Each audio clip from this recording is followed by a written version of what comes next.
Right, so I put it the other way up. I'll explain why. It's a lot easier actually to um, work on this thing of mine when it's that way up, really, actually, because it means that oh, I'll just take that off there a minute. Uh, even while it's running, I can just lift the top section off, and it's still running. Look at that. I've taken it off. Look at my input current drop right down to 30 milliamps. Look, 30 milliamps. So I thought I'd show you this. It might be interesting. Obviously, my output's disappeared. Obviously, put it back on. Oh, I've got it on the digital meter. We go 128 milliamps. I took it off again. On the digital meter, 0. Put the cores back on. 129 milliamps. You can see the difference. We're running at 90 milliamps.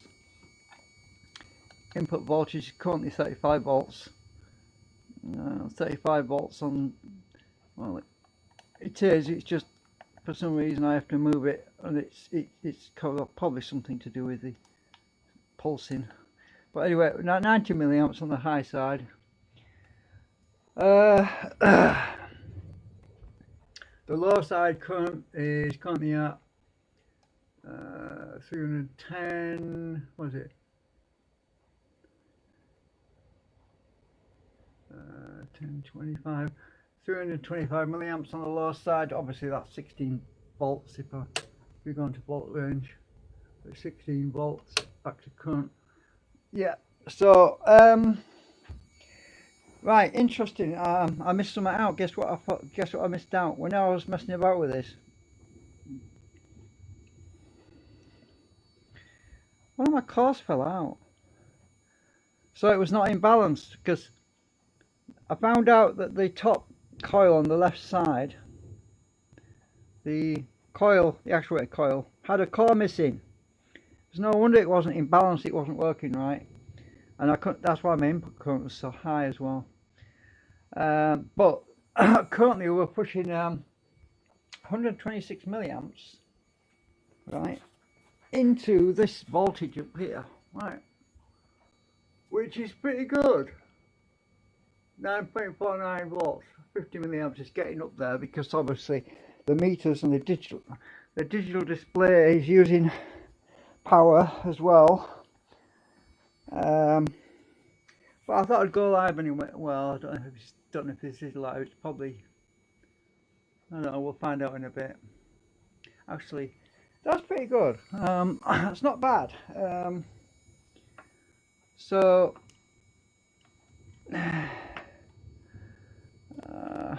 right, I'm just gonna hang this on there. I've got this in series with the coils on one side. You see what you got to do with the circuit.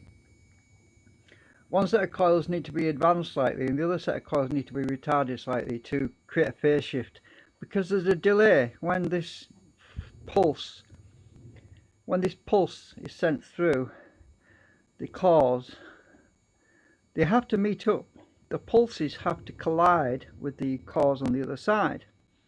So if there's a delay, and if these two phases don't arrive in the middle at the right time, we don't get any output. So let's say we have a negative pulse coming down, and we have a positive pulse coming up, and these two pulses meet each other in the middle. It cancels it out, so you end up with no output. So what you got to do is you got to do a phase shift, so that the pulses, basically you've got positive pulse, negative pulse, and at the phases in such a way that they interact and create the output. I'm just going to go on YouTube and see if I'm actually live, because I did twiddle about with a lot of settings and push that F5 button, see if this actually does work without actually going to create an event. Let's see if it's working or not. Sorry about when I get frustrated in some of my videos, but if you were me and you just wanted to get on with your project and and all you were fighting with it was technology that wouldn't work. Well, it's not showing me as live, so it's probably just going up as a flipping video like usual. But don't know. Anyway, I thought I'd record this anyway so I can show you what happened. Oh shit, my battery's dying on my meter now, look.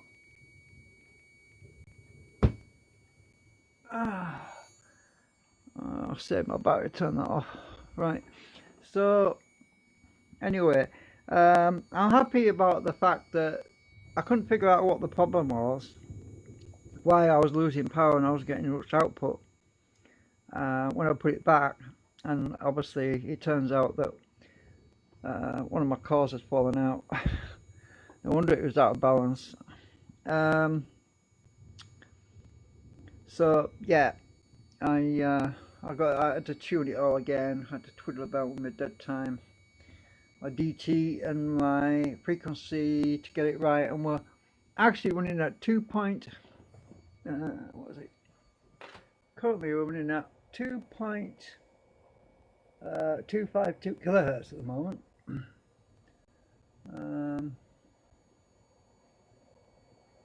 Yeah, my RMS is pretty decent. Oh dear, another car fell on the floor. Right. So yeah, I'll go and check this video. I'll go on YouTube in a minute and make it available, because the longer it is, the longer it takes to encode. So I thought I'd come back and just mention about that. Yeah, I'm no doubt I'm not live, because if I was, YouTube would have sent me an email. And did I get an email? Let's find out.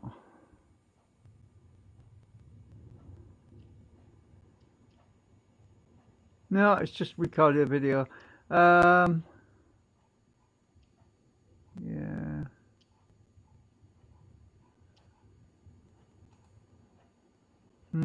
That's no good, is it? Anyway, I'll go and publish it, and yeah, it's usually better when I put it this way up, to be honest with you. But the main reason why I was doing it, so I got a thing in my mouth, nicotine patch. One of them things you suck. Anyway, the coils used to keep falling out. That's why I used to have it on its side. But because I've got the intersections in there now, they don't keep falling out. They're a lot better, so I can keep it this way up now. And it's a lot easier to service and take things apart. It's actually something I forgot really. But when you actually lift the top section off, I don't have the problem with these magnets pulling towards each other when I'm taking the coils out. So I really need to do it this way, really. It's a lot less messing about. I won't get so frustrated. Anyway, thank you for watching.